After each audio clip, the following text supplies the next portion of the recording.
Kenneth Thompson, welcome to the show. Thank you. So before we dive into your work, could you tell me what biodiversity actually is? Oh my God. How long have you got? Well, we can go the entire show if it takes that long. But I know a lot of people use the term and don't really know what it means. So if there's a simple definition, it'd be much appreciated. Yeah. Well, simply, I mean, it's easy, really. I mean, it's just the whole of life, everything, um, from bacteria, fungi, upwards to elephants and primates. But that's easy to say. But the big question is, of course, how much of that biodiversity do we know anything about? And the answer to that question is almost none of it. We don't really know how much there is. I mean, we just don't.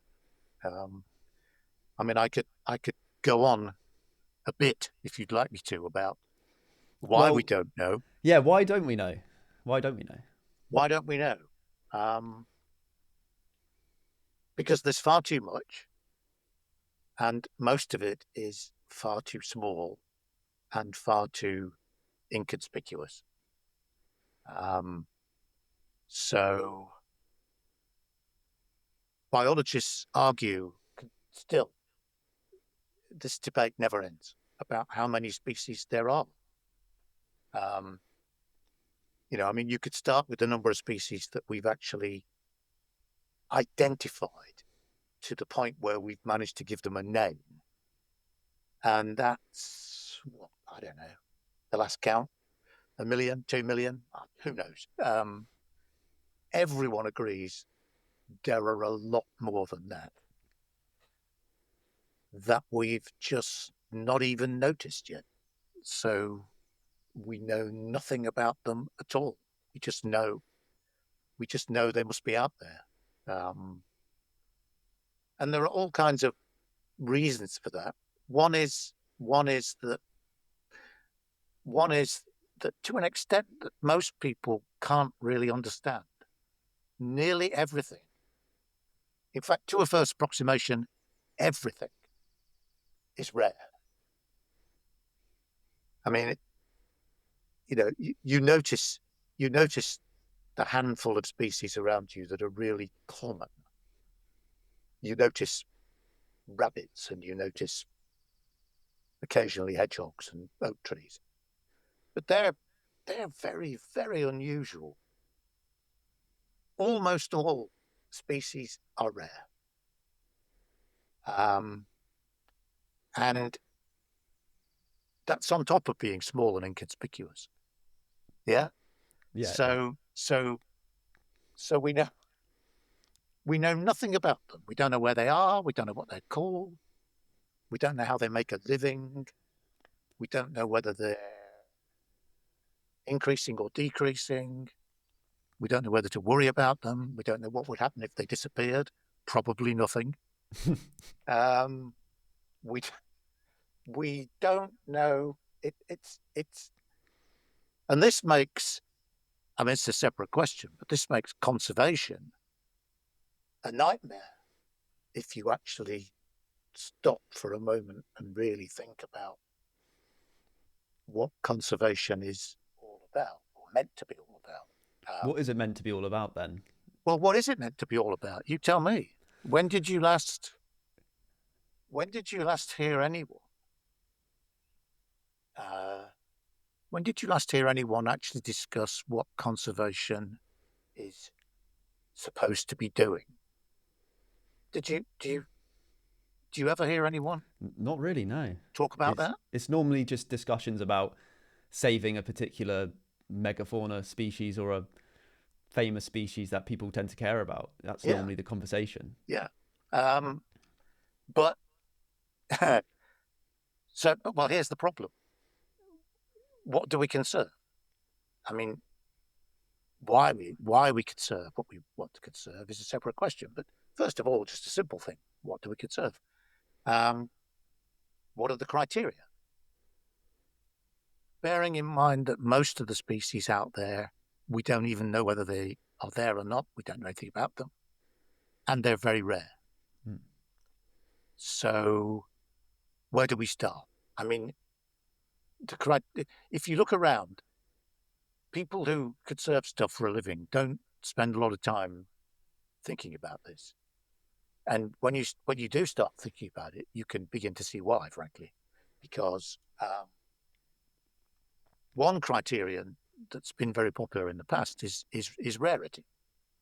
Yeah, and yet rarity is a waste of time, because all rarity says is you could serve everything because everything's rare. So that's simple. So that doesn't move you on at all. that just takes you back to square one. So then what do you say? Well, you say, well, another popular criterion that's been used in the past is nativeness. We like native species. We don't like alien species. Yes, yeah. Red squirrels versus grey squirrels, etc. Exactly. But that was never very good criterion, to be honest, of what to conserve, for various reasons. And we could spend an enormous amount of time talking about that, frankly. I mean, I've written a whole book about this, Where Do Camels Belong, which is about why most people have got, the wrong idea about native species, about native and alien species. And most people don't even know what's native and what's alien. Well, yeah, because most people, I think rabbits were native, but weren't they introduced to Britain in the Norman or Roman times, for example? Rabbits are one of my favourite examples, actually, because what rabbits reveal is that we use being alien as a stick to beat species that we didn't like anyway. So rabbits and hares are close relations, okay? As you can tell by looking at them. Hares are not so common, and we kind of like hares. There's a biodiversity action plan for hares. People spend good money conserving hares. Rabbits we don't like. Rabbits we regard as vermin, but both are introduced. Neither is a native British species. Oh wow, I didn't know hares were introduced. Hares Oh are wow. introduced. Hares are introduced. Rabbits are introduced. But no one ever mentions that hares are introduced, because it would be embarrassing to do so. It'd be positively impolite to refer to hares' alien status, because we like hares. So we just pass over the fact that hares are not native and move on. Well, let's be fair here. I'm talking about the brown hare, the common hare. Yeah. The Arctic hare, which lives on Scottish mountains. This is the one that turns white in the winter. That's native.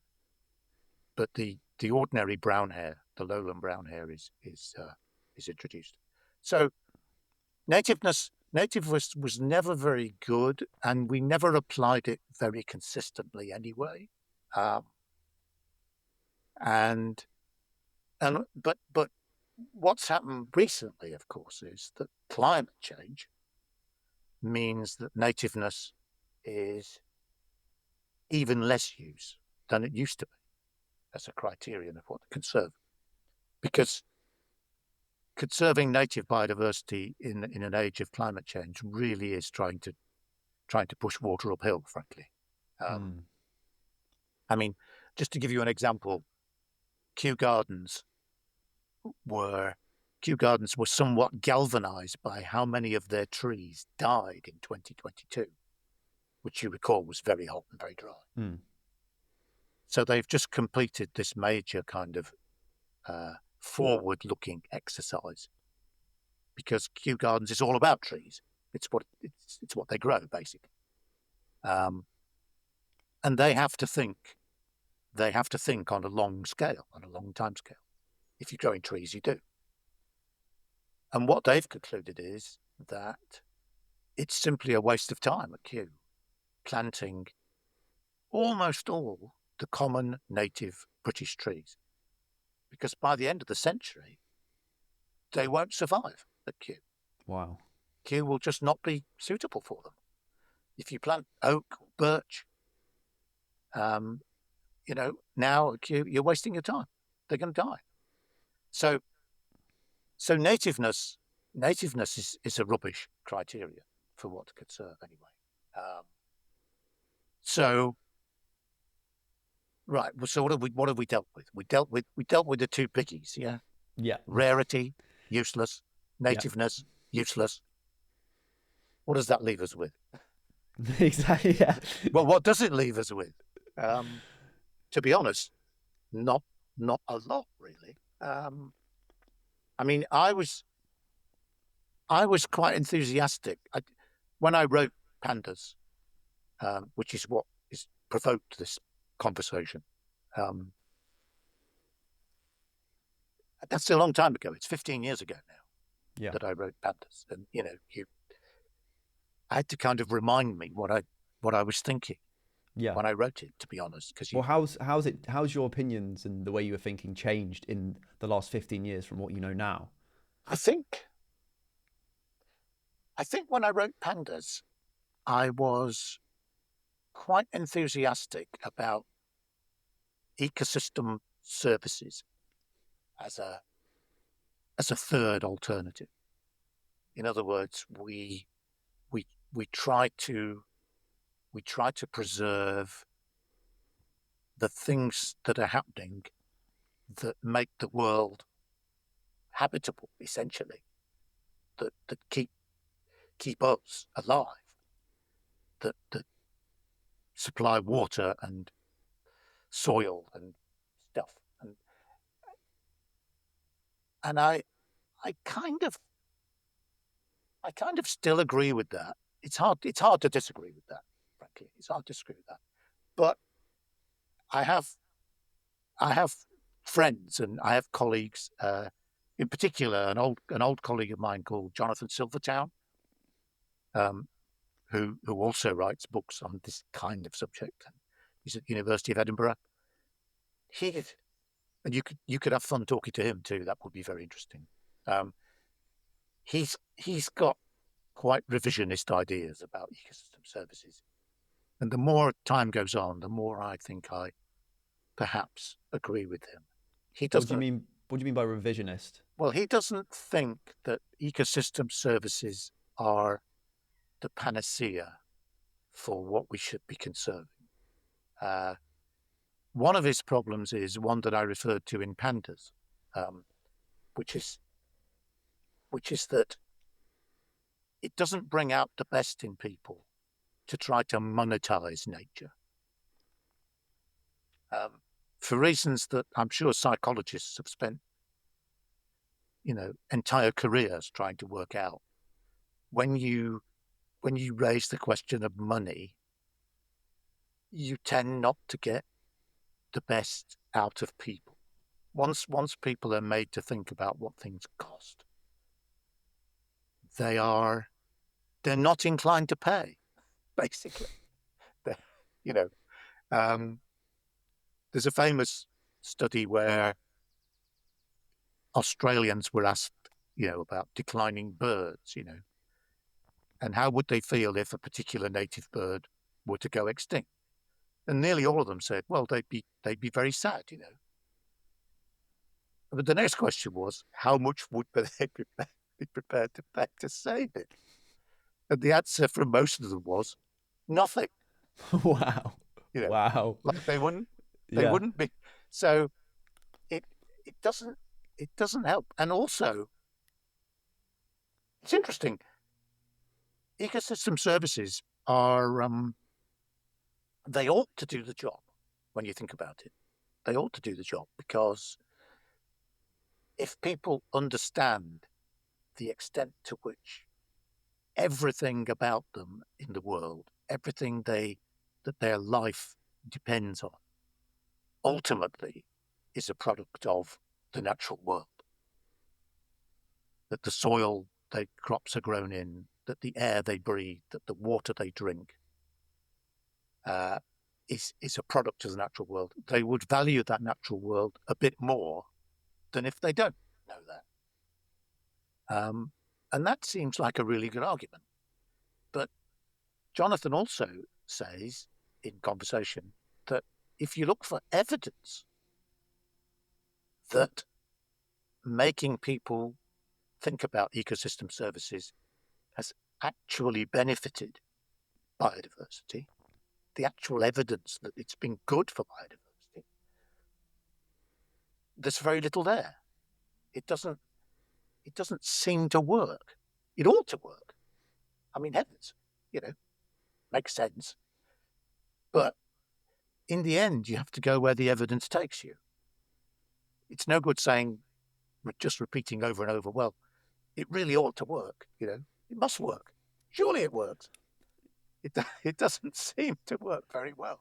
Where does the evidence take us then, if that doesn't work? I don't know where the evidence takes us, frankly. I think in the end, you come down to this kind of almost religious sort of moral imperative,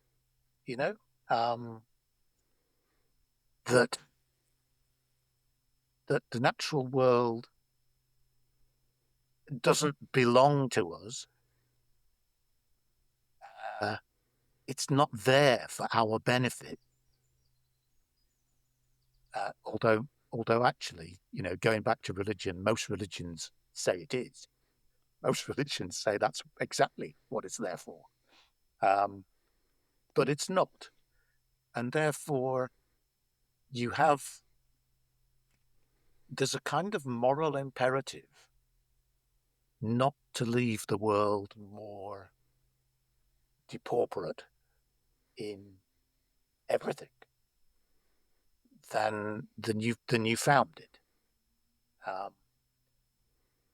and that's a good argument if you like that kind of argument. Lots of people don't like that kind of argument. Lots of people find that wishy-washy and not very appealing, because in a sense it doesn't move you on. In a sense, all that does is tells you, well, you should try and conserve everything. But in fact, conserving, one thing it does tell you, I think, is that conserving individual species is probably a mug's game. Yeah. I mean, it really is. And there is lots of evidence. There is lots of evidence that spending tons of money on conserving individual species doesn't have very good outcomes, generally speaking. So does the current UK projects or plans to reintroduce species such as maybe lynx and wolves in Scotland, what do you think about that kind of that's just brilliant, because that's not about lynx and it's not about wolves. That's about restoring functioning ecosystems. Okay, yeah. Because what we find easy to forget in the 21st century is what a weird place the natural world is now compared to how it ought to be or was before we started destroying it. Yeah. I mean, there are just, it's different in so many ways, on so many levels, and to such a huge extent that it's hard to know where to begin. Well, what would the likely effect be if we introduced, for example, lynx back into Scotland? What would be the likely outcome of that? The effects could be very dramatic, because one of the things that everyone agrees with pretty good reason, I think, is that we're a bit short of trees in Britain. Yeah, definitely. Britain's been deforested. When William the Conqueror arrived, Britain was a largely treeless country. And it's been like that ever since, frankly. And too many tree-eating herbivores, specifically deer, Yeah, doesn't help that. It makes growing trees very difficult. I mean, don't get me started on planting trees either.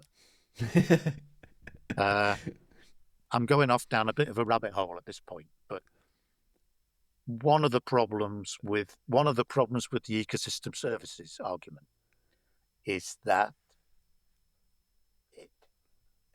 it gives organizations, it gives companies, corporations who don't really care, frankly, about anything other than their image, something to do that makes it look like they do care. yeah, And that is on what comes under the general heading of biodiversity offsetting. Yeah. In other words, you're making a mess of all kinds of things all over the place. But as long as somewhere you're paying for something to be done that looks like it's benefiting biodiversity, that's fine. And the something, of course, is planting trees. And planting trees, frankly, is about the most useless activity ever. I know it's terribly popular these days, but trust me, trees do not need planting. I mean, they really don't. Do they just need space to basically plant themselves or disperse the seeds themselves? Exactly. They need space and opportunity to plant themselves. Given that space and opportunity, trees are extremely good at planting themselves. And in fact, across quite large chunks of Europe now, in the uplands of Italy and France and Spain, where for economic reasons there's rural depopulation, trees are back. Trees are back by the shed load. I mean, millions of hectares of trees have just planted themselves. And all that's happened is people have stopped farming. So they've stopped ploughing and stopped grazing. And once you do that, give trees any opportunity and they're in there like a shot. And what's also back across these areas that have all these trees in Italy and Spain and France is wolves. Yeah. Wolves are back. Really back in a big way. So much so that there's really there's quite a lot of pushback now from people who keep sheep for a living. Yeah, yeah. There are ways around that. You could deal with that. Would reintroducing wolves be possible in the UK currently with the amount of space we have and the amount of forest we have and the amount of sheep we have? Wolves are a difficult one. Britain's not a very big... England? Where would you put wolves in England? Yeah? I mean, seriously. Scotland? Yeah, I think Scotland. I mean, huge opposition, obviously, from farmers, and with very good reason. Yeah. But frankly, in the great scheme of things, compensating farmers for losing a few sheep, it's peanuts. Yeah, yeah. I think it's the administrative burden. It's the faffing about actually organising how that would be done, the paperwork that puts people off. The cost is trivial. Yeah. And the other carnivore, of course, lynx, which is also following the wolves across Europe. I mean, more lynx than ever. Lynx is less of a problem. Lynx live at low densities. They are forest animals. They are deer specialists. They wouldn't eat many sheep. So I think the argument for reintroducing the lynx is a no-brainer, personally. Yeah. And I think what you have to do here is put yourself in the position of imagine you lived in a world where the lynx, against all odds, had actually survived as a native animal until the 21st century. Imagine you lived in that country. What would you think about lynx now? What would everyone think about lynx now? Yeah, they would be a conservation icon. Yeah, they'd be a keystone species, surely. They would be a keystone species. They would be a major tourist attraction. They would be a major industry, organising lynx spotting tours. I mean, they would be societies dedicated to their conservation and protection.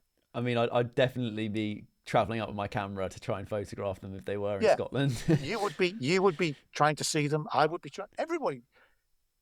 We would love our lynx, and the idea that just because we've managed through carelessness and whatever to lose them, that we should now not reintroduce them.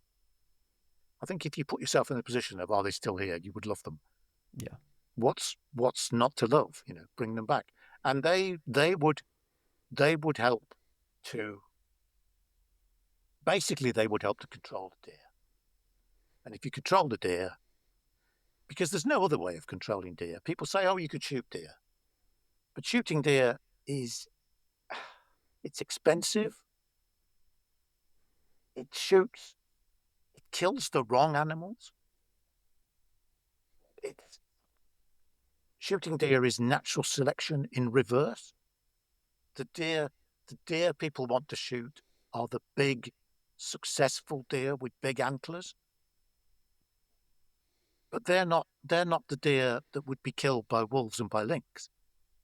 It would be the old, the sick, the lame, the very young. That's how ecosystems work. And that's how they should work. But I mean, the experience right across Scotland now is that if only you make a big effort and control deer, been done in the Cairngorms, in the Cairngorms National Park, massive expansion of trees, mostly by natural regeneration, simply by controlling deer a bit better. But the easy way to do that is to have some proper predators for a change. Well, think about the amount of money that would probably save in costs if we just had a lynx to outsource the deer extermination. Exactly. And it would be a tiny step back towards a functioning ecosystem that had the large animals in it that ecosystems have always had before humans came along and killed them. I mean, the earth used to be knee-deep in big animals everywhere. Big. There used to be cave lions in the UK, didn't there? And hyenas or something like that. Yeah. The whole world had this fantastic collection of animals that it's hard to imagine now. They look like science fiction, like South American ground sloths. Yes, yeah. The size of tanks. I mean, can you imagine? It'd be amazing. It'd be incredible, wouldn't it? I mean, they're just. It makes, and that's just not. That's That's not unusual. The whole world was like that. I mean, there are bits of the world where this happened so recently that we almost saw it happen. I mean, New Zealand, for example, when the ancestors of the Maoris arrived in New Zealand, they found a country, a world with no land predators at all. So they had mowers because they only had birds. The birds, flightless birds, 12 feet tall. I mean, and hunted by the world's largest eagle. Haast's eagle had a 12-foot wingspan. Wow. And the Maoris, well, the mowers were just a source of, free food. Yeah. So they killed them all. And then the eagle had nothing to eat and the eagle went extinct. And it's all gone. Hmm. So it's absolutely amazing to think what the world used to be like. And we could just take a few steps towards recreating that, usually without too much difficulty, where the animals still exist. It would, and then you don't need to worry about the biodiversity in a sense. Then you don't need to worry about the fact that there are millions of species out there, most of which are insects, most of which no one will ever notice, and that will never be even named and described, because you are preserving ecosystems, and you hope that those animals will, all those rare animals, tiny rare animals, will continue to survive somewhere out there, even if you don't know about them. So if we give nature space to regenerate and bring back some of the megafauna, is that one of the best solutions? Yeah, definitely. Yeah. And you can see this happening. It's happening in the sea. It's happening in the sea. This is, it's doom and gloom, basically. But this is a good news story, because we've actually stopped hunting whales. Yeah. Well, the ocean used to be like the land, used to be full of enormous animals, but we killed them all. But now they're coming back. So hardly a year passes now without people seeing whales of various species in places where no one in living memory has ever seen whales. You see reports all the time in the media. My God, such and such a whale. We've never seen that before. Where did they come from? There's nothing odd about this. They're just recolonizing all the places they used to live before we killed them all. So people have seen humpback whales just off the coast of Cornwall. Yeah. For example. I mean, how? I mean, that's just, and people are gobsmacked, but they shouldn't be, because they would always have been there before we started killing them. Now, what did these animals do? Well, they did all kinds of things. Nutrient circulation in the oceans, moving nutrients around the ocean from surface waters down to deep water and back up to surface waters and so on. That was whales' job. That was what whales did. They were the great nutrient circulators in the ocean. And suddenly they're coming back and they're going to start doing it again. And the ocean's going to work a lot better as a result. Because the oceans are still, despite overfishing, they are still basically wild. Yeah. Whereas there are too many people on land for too much of that to be terribly wild, to be honest. Mind you, we try in small ways, don't we? I'm really excited down here in Devon at the reintroduction of pine martins. Yes, yeah. To Dartmoor.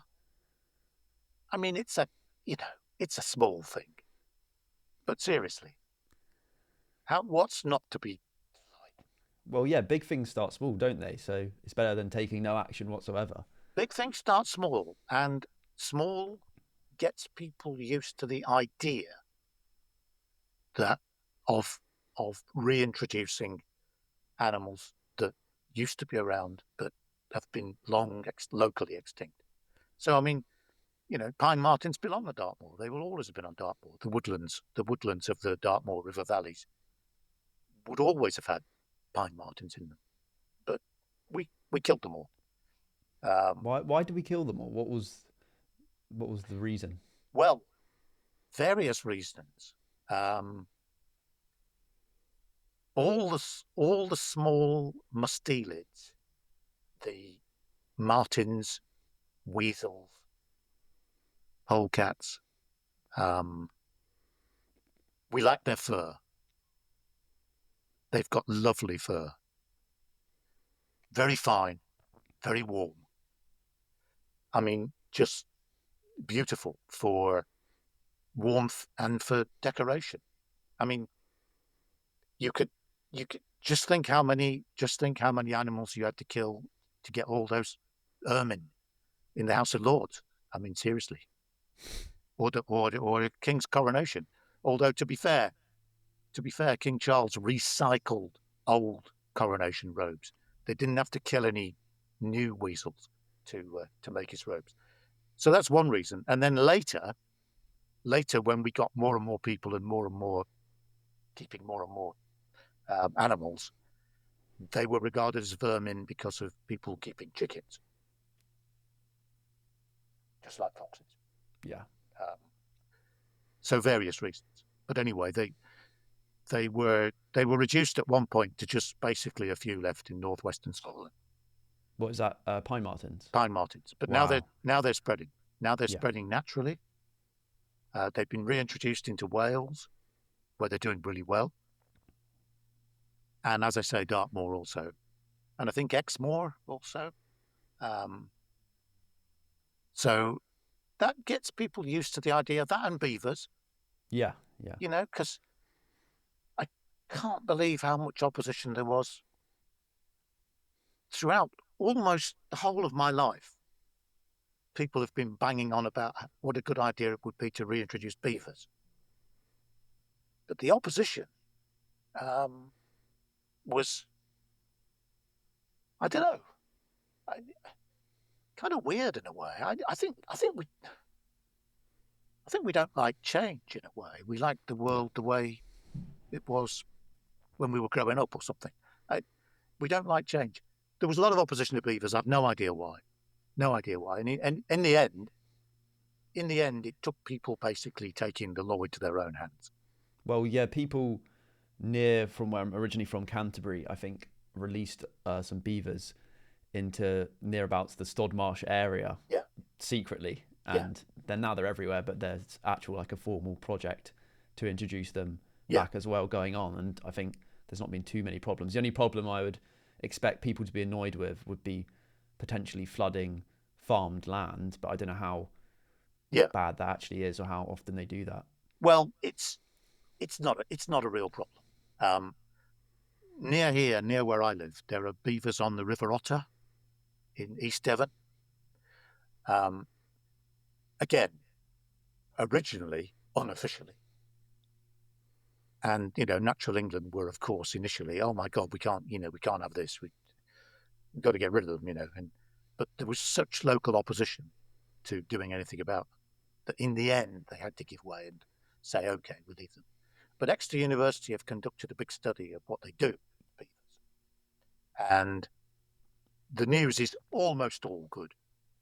Their effect on the rivers, their effect on fish populations in the rivers has been entirely positive. Their effect on flooding has been entirely positive. There has, as you suggest, been a small amount of flooding of low-lying farmland.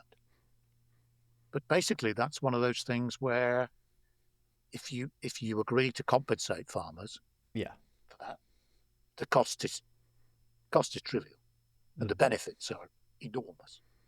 So beavers are back, and not in my lifetime, but in yours maybe, they'll be everywhere. It'll be norm. And of course, the problem with all this is being a bloody island. Yes, yeah. Yeah, I mean, all this would have happened naturally because beavers are recovering right across Europe. And if only they could get here without being physically introduced, they would have done. You'd have actually had to stop them invading rather than, bring them. Well, do you think that's the problem partly? It's the fact that we're an island and we're closed off from the rest of Europe. That natural process doesn't happen. So people are naturally more opposed to reintroductions.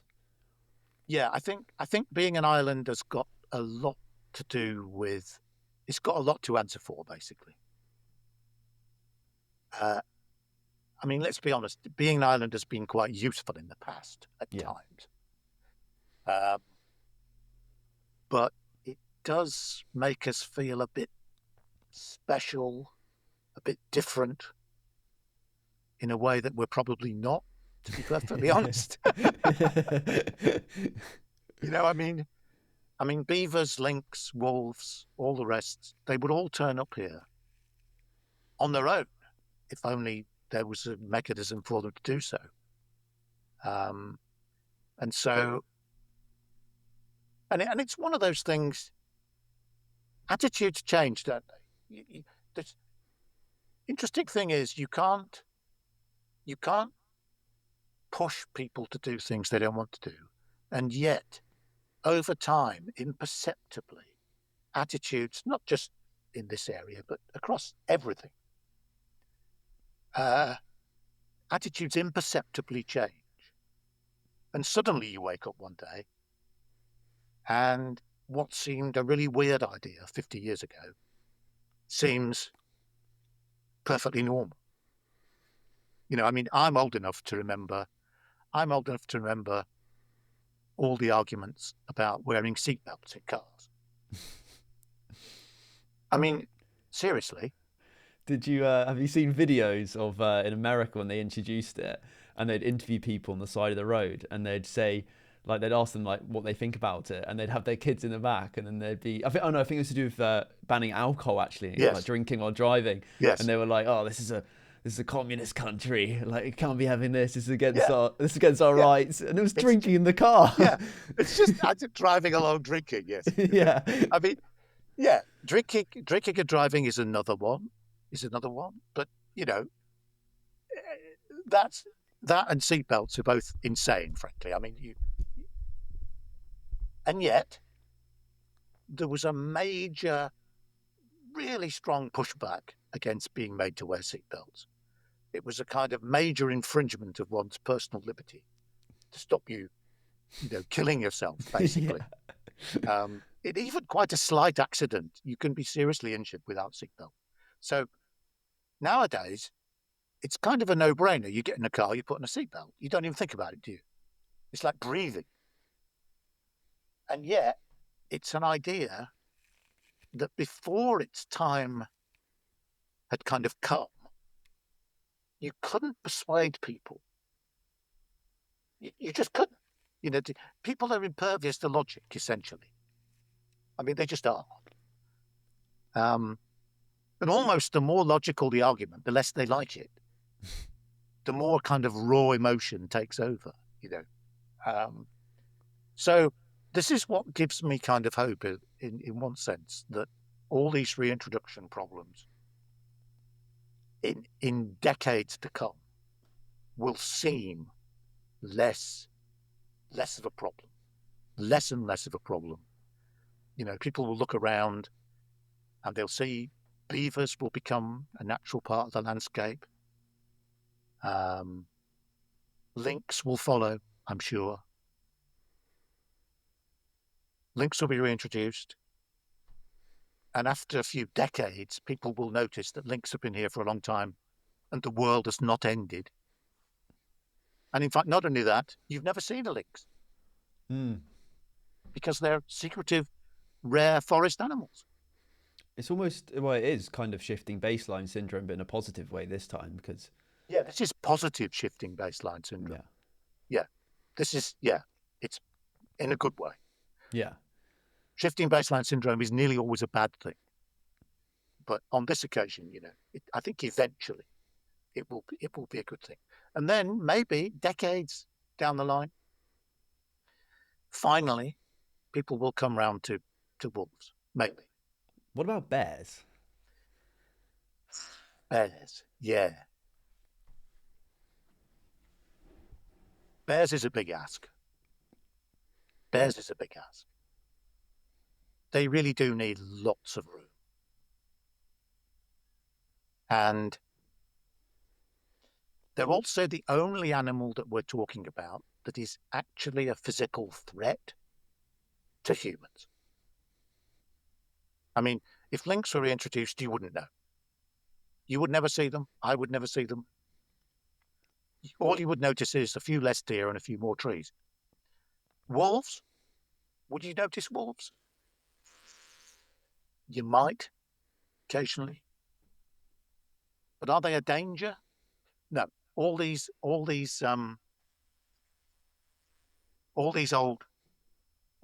fairy tales about wolves, Little Red Riding Hood and all that. This is all folklore. Yeah. Wolves are not a danger to people. They're quite shy, aren't they? They're quite scared of They're quite humans. shy animals. Yeah. They wouldn't be a danger. Bears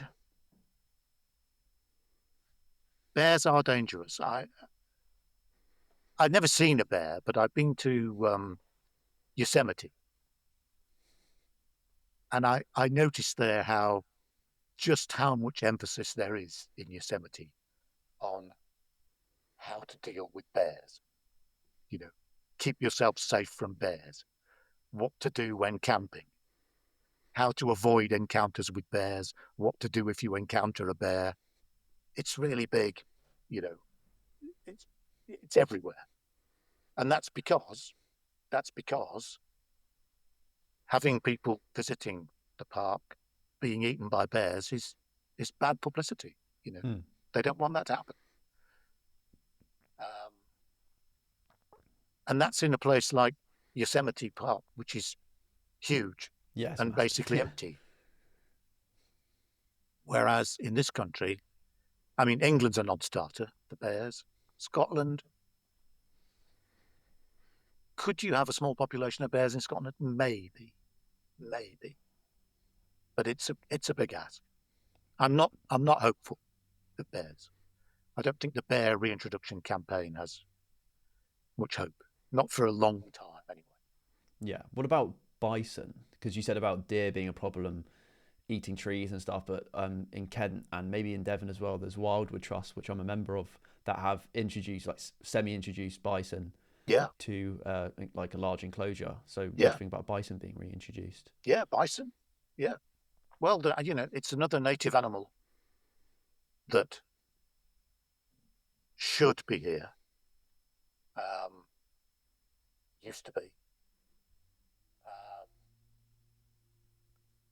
And again, would go with all these other reintroductions and the general fashion for expanding woodland, because European bison are woodland animals. They're related to the American bison, but ecologically they're very different animals. They're woodland animals. They're not grassland animals. So you would, if there were bison, wild bison, you would mostly not notice them, I don't think. They would just fit in along with the deer. And so they would do some damage to tree regeneration. But again, if you had predators, if you had lynx. Could lynx deal with bison? I have no idea. It's a good question, isn't it? Yeah, you'd think maybe it'd be wolves that would be. I think it's wolves that would have. You'd have to have wolves if you had bison. I think otherwise you'd have the old deer problem, which is that you'd end up shooting them, which would be silly. So start with lynx, reintroduce bison. But if you reintroduce the bison, you have to reintroduce the wolves as well. Yes. Yeah. Start with lynx and work upwards. I think would be a good way to do it. Yeah. Yeah. And it's a very active, there are groups campaigning to, it's a very active area of campaigning. Not one where the door is obviously firmly closed either. So, yeah, I'm hopeful. Yeah. Well, you've argued that conservation efforts should concentrate on Earth's ecosystems in your Why Do We Need Pandas book. And could you explain why factors like land fertility and, I mean, we've explained forest size a little bit, but soil pH, why do they matter more than focusing on certain charismatic species? Oh. Well, not so much soil pH. I mean, soil pH affects what you can grow. I mean, if you're a gardener, you know that. Yeah. Soil fertility. Soil fertility is a very important one. The world is basically not a very fertile place left to itself. Most of the world is a bit nutrient poor most of the time. And therefore, most of the world's plants have evolved to grow in those kinds of circumstances. And one of the problems with the modern world is it's too fertile.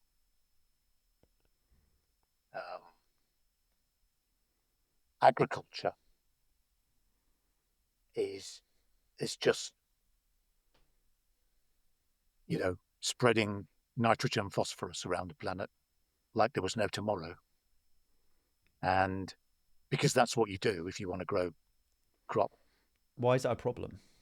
That's a problem because a relatively small group of plants. This is a major conservation problem in Britain, in particular, not just everywhere, but you can see it on the ground in Britain. There's a relatively small group of plants that are equipped to exploit those very fertile conditions. Most of our flora is adapted to low fertility, relatively undisturbed conditions.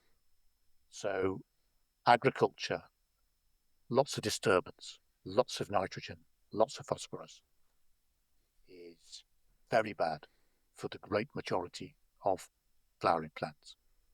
And that's why the intensively farmed landscape is so dull, really.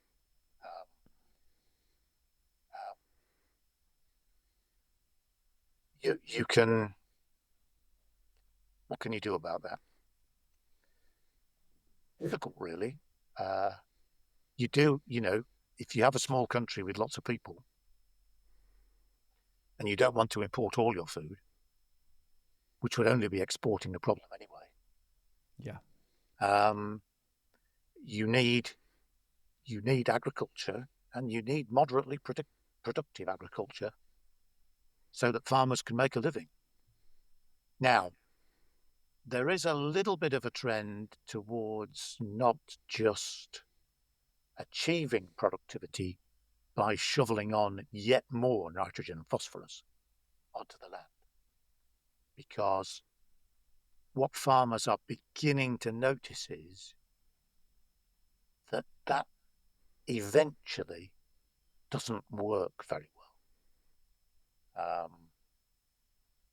If you begin to treat the land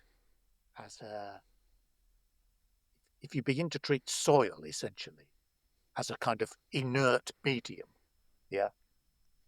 which is just there to hold the roots of your plants long enough for them to take up all this nitrogen and phosphorus you're shoveling on them. If you do that for a while, you're into a law of diminishing returns. It gets the soil you create by doing that becomes less resilient to drought. It blows away when it's dry, becomes less resilient to rainfall. It washes away during storms in the winter. And ultimately, you're going down a route that will lead to the ruin of the farm and the ruin of your business and just ruin, basically. So farmers are starting to, you've probably heard of regenerative agriculture.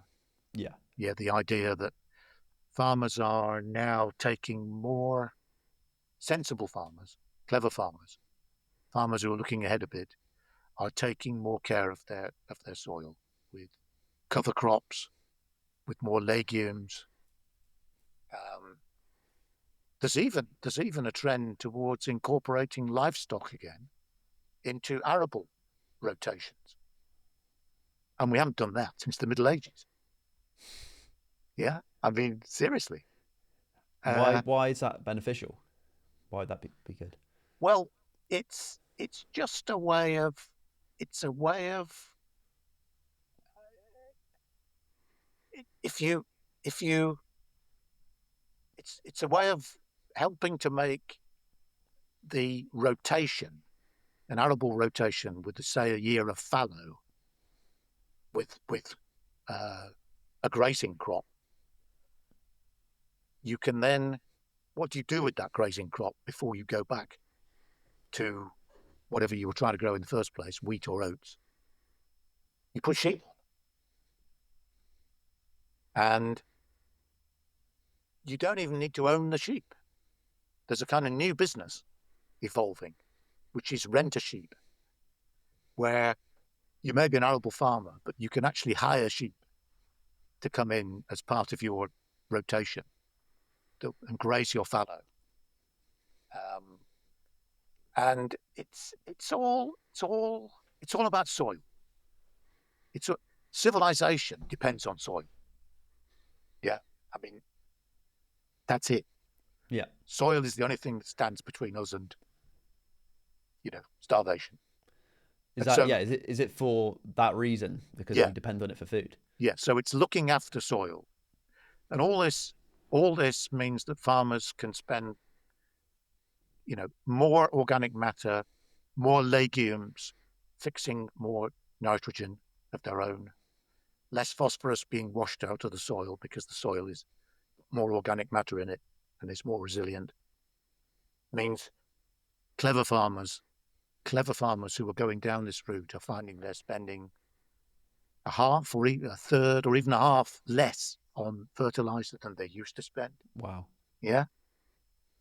And this is all helping to sort of make farming less intensive in a way, and yet not necessarily less profitable. Less in, maybe less out. But in the end, the balance, means that you can still make money.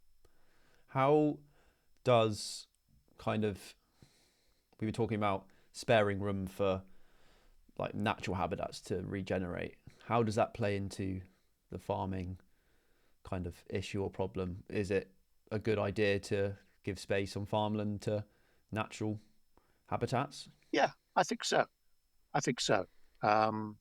Again, farmers are finding that if you have, there was a tendency at one time to regard hedgerows, for example, as totally superfluous, just a waste of space. But what people now realize is that hedgerows are they're good for the soil, they're good for biodiversity, they're good for pest control, because all the animals that eat the pests in the crop live in the hedgerow. And if you widen the hedgerow a bit, you have strips of wildflowers by your hedgerows around your fields. Those hedgerows and those wildflower strips are they're full of predators. They're full of beetles that come and eat the aphids and the caterpillars in your crop. They're full of pollinators that come and pollinate your crop. And you have a closer approximation to a kind of functioning natural system. And so there's a lot of movement in the recent years down in the direction of travel is hopeful, I think, in farming. And this is all gradually lowering the overwhelming sort of fertility of the entire landscape. Of course, there are large chunks of the landscape which have never been farmed, never been fertilized, and that's where most of the biodiversity, especially the floristic biodiversity, still survives. And those areas, we should feel under no compulsion to exploit those areas. We should definitely, if we care about preserving our native wildlife, we should leave them alone, definitely. So in England is a great, I don't know, I don't want to say solution, but a great potential solution would be to do that, like widen the hedgerows and then just preserve the small fragments of non-agricultural areas that we have left. Or do you think it's a good idea to also expand national parks and let forests regenerate as well, if in an ideal world? Yeah, probably both of those, actually. We've a long tradition of a lot of biodiversity living on farms. I mean, if you go back to the landscape that Jane Austen would have recognized, where farmland was of necessity less intensive than it is now, because there were no chemical fertilizers and it was all done by horses and oxen. Farmland was where a lot of our biodiversity lived. And some of it could, again, as I say, with hedgerows, with wildflower strips, with just preserving little bits of woodland in corners of fields, with farm ponds coming back. Amazing how many ponds there used to be in Britain. I mean, not just ponds, but frankly, another shifting baseline syndrome is how dry the country is now. People don't realize just how wet the whole country was. I mean, just wet, just swamp, mire, rivers, floodplains. You can kind of see why drying it out was a bit of a priority, because you couldn't get anywhere, really. I mean, Really? yeah. I mean, before we started draining Britain, it was just wet everywhere. Wet.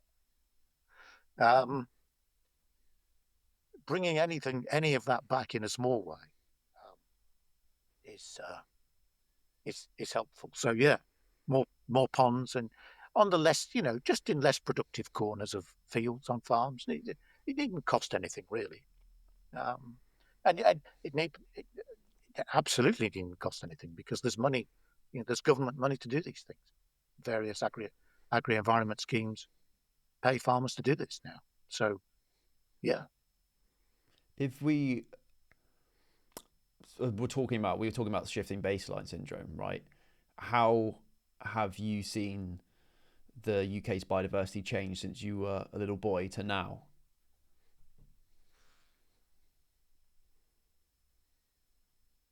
Well, it's interesting, isn't it? I'm not sure I personally have. And let me explain why I think that.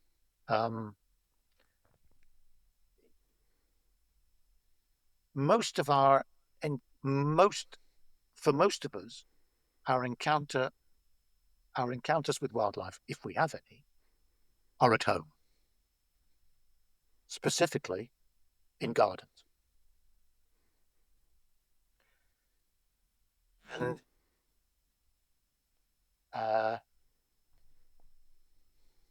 that's not surprising in a way. I mean, as a child, that's where you spend your time, in your garden. And I don't think garden biodiversity, and there's a lot of biodiversity in gardens, by the way, far, far more than people realise. Do you want to mention do you remember in your book, the Leicester suburban garden story? Oh yeah, yeah. Well, this is something I'm very happy to bang on about at the slightest opportunity, which is of course the legendary Jennifer Owen, who should be much better known, the patron saint of wildlife gardening. She spent 30 years recording all the wildlife as far as she could of her perfectly ordinary suburban garden in Leicester. 30 years. And what that revealed was a level of biodiversity that's just astonishing. To me, astonishing. I mean, thousands and thousands of species of insects. In fact, the majority of the stuff she actually caught, she couldn't identify because there were just too many. She was an expert in some areas, but there were just too much stuff for her to identify. Didn't she discover a few new species of parasitic wasp? Yeah, if I remember correctly. Yeah, she looked at parasitoid wasps, which is a group that's very diverse. They're very small, and no one takes much notice of them. And she found half a dozen species that were new to Britain, never recorded before in Britain. And she found 3 or 4 species that were new to science. Wow. Previously unrecorded, undescribed. Just by looking somewhere where no one had ever looked before, in a very ordinary garden in Leicester. And I lay emphasis on the description there of very ordinary. Yeah. Because Jennifer Owen's genius was to ask the right question, which is what lives in an ordinary garden.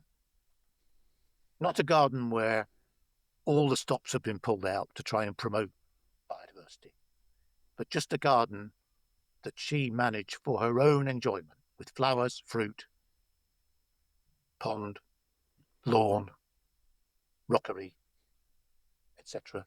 Not a garden that you or I would regard as in any way unusual. Absolutely amazing.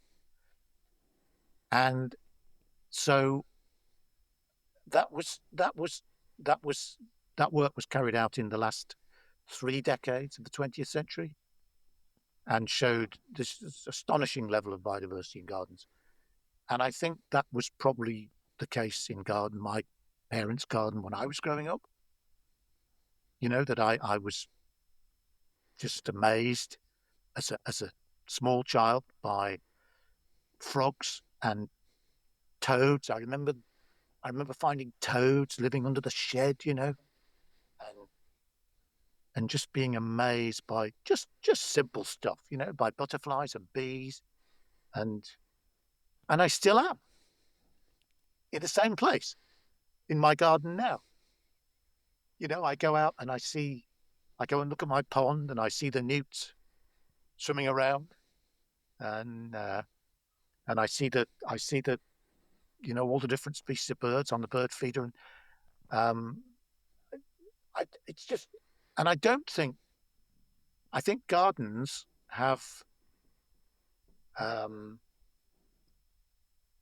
preserved a lot of biodiversity that would have been lost otherwise from the landscape that most people encounter every day. So that if you're a small child growing up now, I think you have the same opportunity to go out your front door and see the same kind of stuff in, frankly, the same kind of quantities that I used to see when I was, you know, a small child. I definitely think gardens are probably the front door to loving nature for many people. That was definitely the case for me. Growing up, I became obsessed with birds because of Springwatch, but also because of having them in my garden.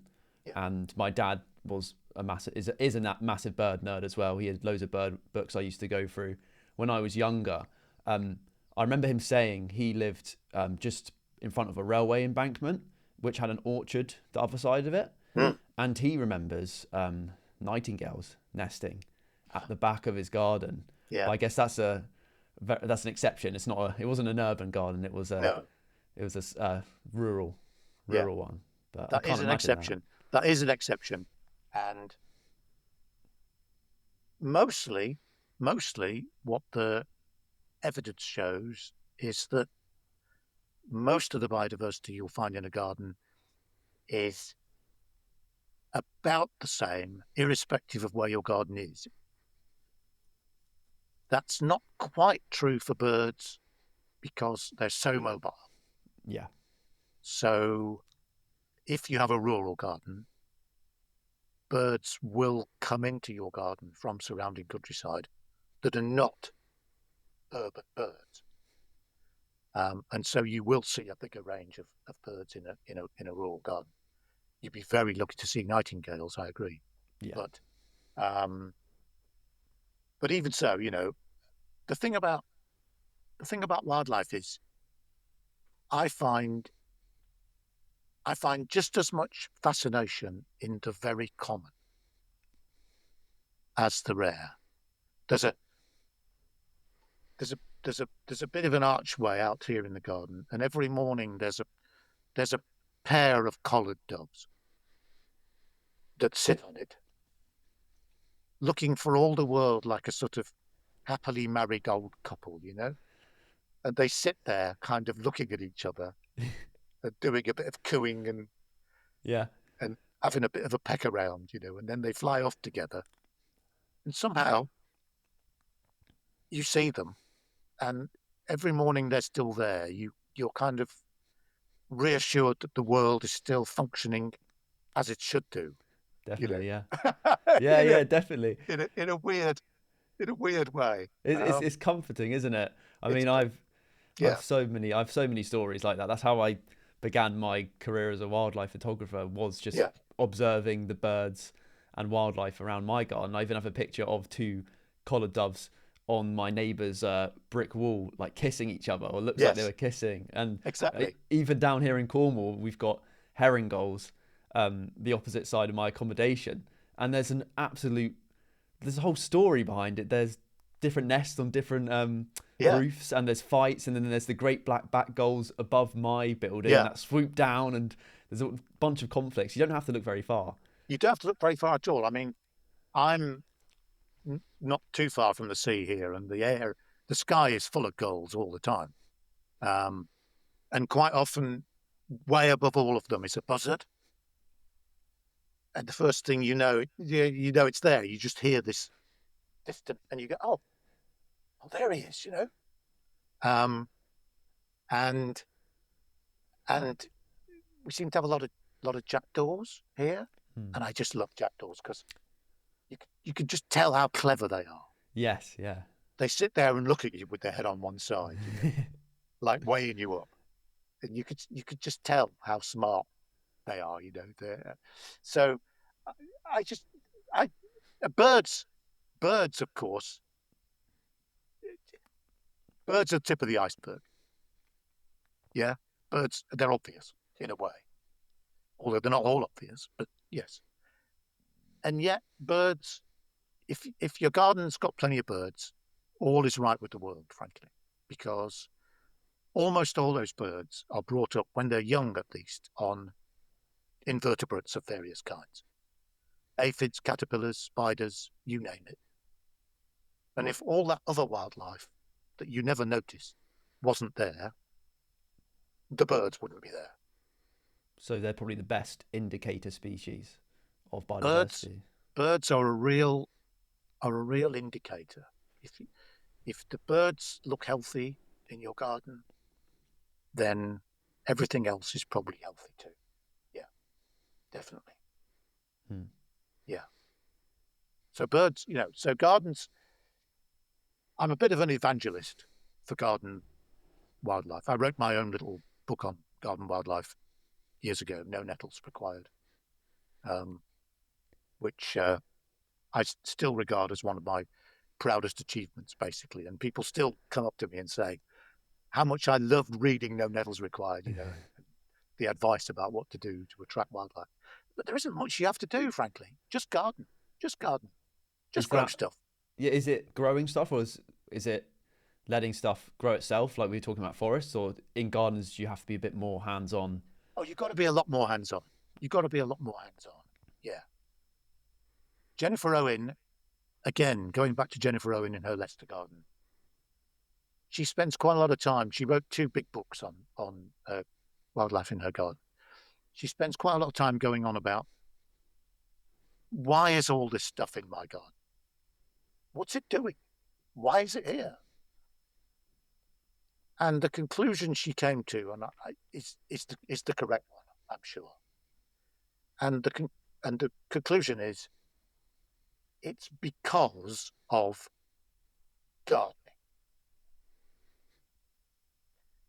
Gardening maintains the world in a state of almost supernatural diversity, structural diversity, and floristic diversity. Tropical rainforest has got nothing on the average garden for different species of plants per square meter. Yeah, I mean, there's nowhere like it in any natural environment. And you've got all these different habitats: shrubs, trees, herbaceous border, rockery, pond, lawn, and they're all side by side. So in any natural, that's so unnatural. Natural habitats, semi-natural habitats, however interesting they are, they're fairly homogeneous. Over large areas, they're basically the same. Gardens are not like that. Even within an individual garden, you get this fantastic diversity. So that if you're an insect or a spider or a woodlouse or a centipede or whatever, there's so much to choose from. There's so many different species and so many different habitats and niches, and you'd have to go very far to find them. So it's not surprising when you stop and think about it that this huge diversity of invertebrates is able to live in gardens. Not to say, of course, that gardens are in any way a replacement for those semi-natural habitats. Yeah. For ancient woodland, for chalk grassland, heathlands, marshes, we need those as well. They have different wildlife in them. Stuff that never lives in gardens. But gardens as a habitat are astonishing. They really are. We're very lucky to have them. Do you think that's the best practical actions we can take as just individuals if we're living in an urban area, for example, to increase biodiversity? Oh yeah, definitely. Just garden in a garden with wildlife in mind. Don't necessarily do anything specific, but just grow plenty of stuff.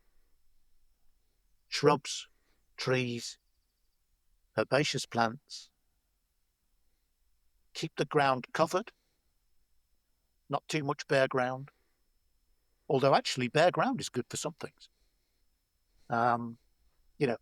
Everything has its use, frankly, in a garden. Even things, and that's what's so marvelous about gardens. There may be 20 million or more private gardens in Britain, and they're all different. You couldn't make it up, really. If you were designing a nature reserve and someone said you could have 20 million little plots, every one of them different, you'd go, I'll take that. Yeah, I'll have that. That's brilliant. There plenty of stuff will live there, and it does. So in fact, yeah, try and provide. Yeah. The key is plants. and bigger plants rather than smaller plants, because plants are habitat and plants are food. So the more stuff you have in your garden, the more habitat there is, the more food there is. But don't overdo it, because if your garden was a woodland, it would be very nice, but it wouldn't be a garden. It would be short of flowers, for example, because woodlands are not good for flowers. And if you want lots of pollinators, which you do, you need lots of flowers. You need lots of flowers, you need plenty of sunshine. So you need open habitats, you need woodland, you need a pond, you need just a variety. Yeah. In reference to plants, you mentioned Kew Gardens earlier and how they're not trying to plant many more native species. How do you think, looking ahead into the future, what species of plant are likely to replace the ones we currently have, and what kind of habitat might the UK become if the climate change predictions end up being correct?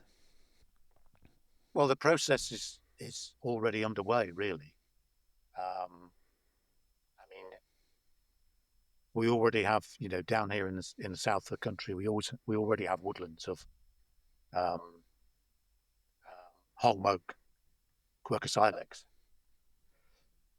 which is a Mediterranean species, and is now well established and grows really well.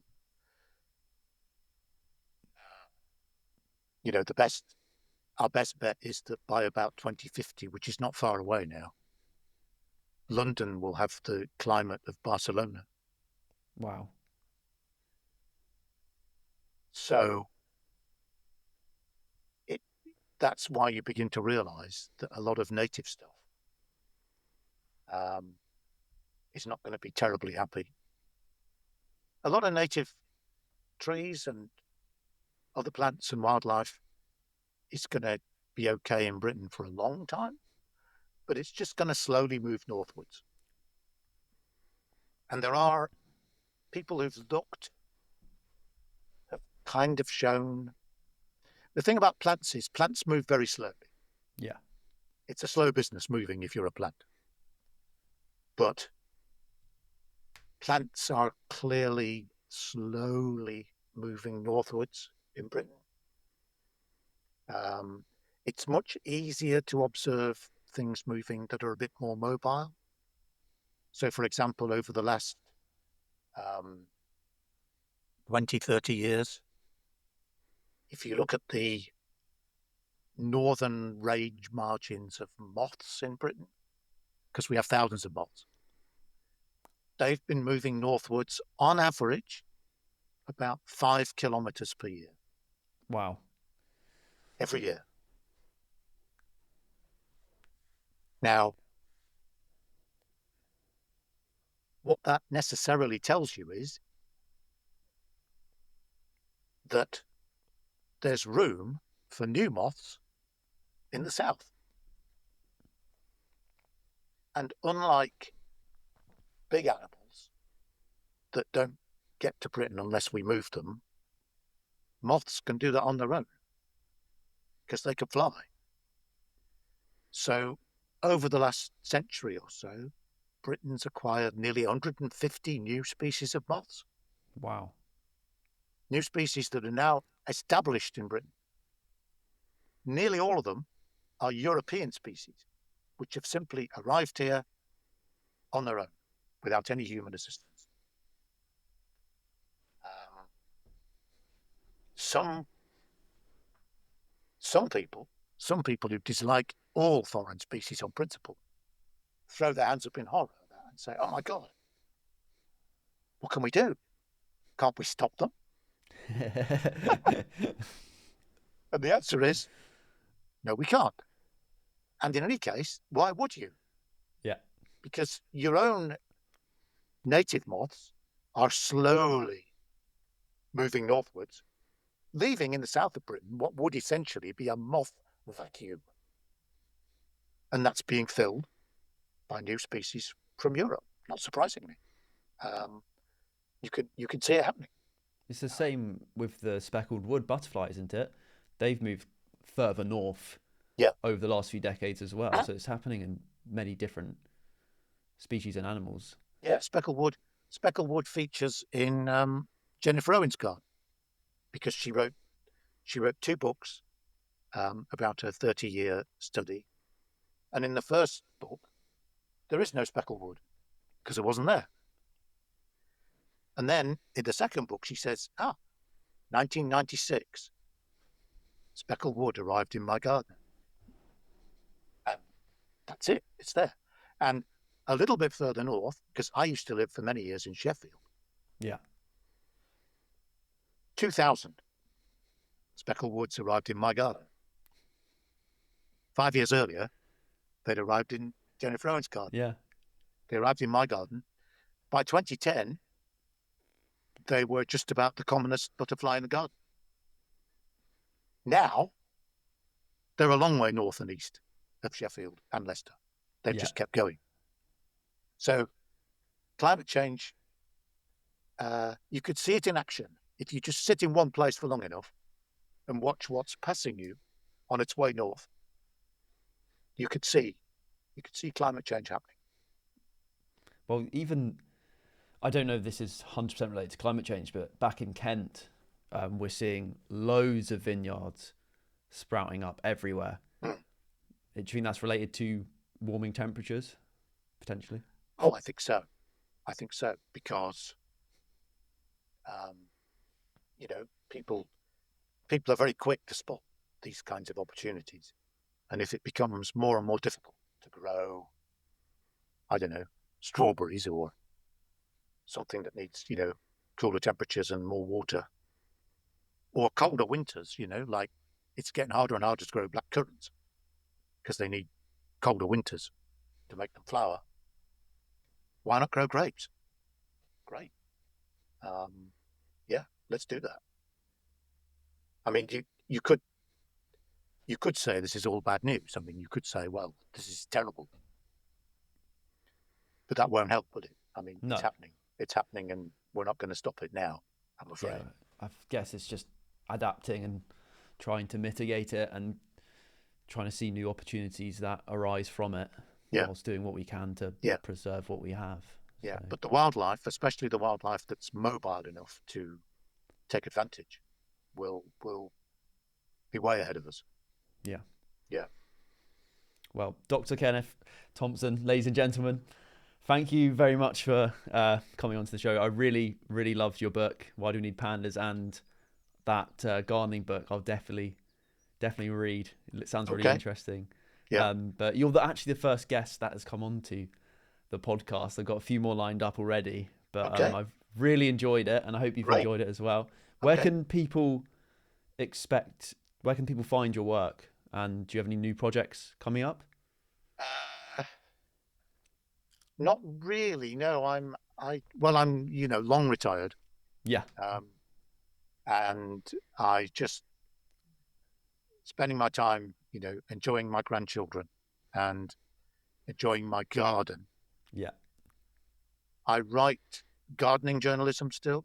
I write regularly for Which Consumer Association have a gardening magazine, Which Gardening I write for. Nice. Every now and then, when inspiration strikes, I write the occasional book. The latest one was Common Garden, which is kind of pursuing some of the themes we've talked about. Yeah. Because this is an antidote to rarity. It encounters with Britain's 50 most successful. This is saying, let's actually take a look at the plants that make up the world around us. Yeah. Rather than worrying about things that just live on some bloody Scottish mountaintop. Yeah. Let's look at these plants. I enjoyed writing that. And there'll be another book along before too long, I'm sure. But what it will be about, who knows? Well, I'll be excited to read all of them, and I'll put the links to the books that already exist in the show notes so people can read them if they found our conversation interesting and want to learn more about your fantastic work. But yeah, thank you very much for coming on to podcast, and hopefully see you again soon. Yeah. Thanks for talking to me.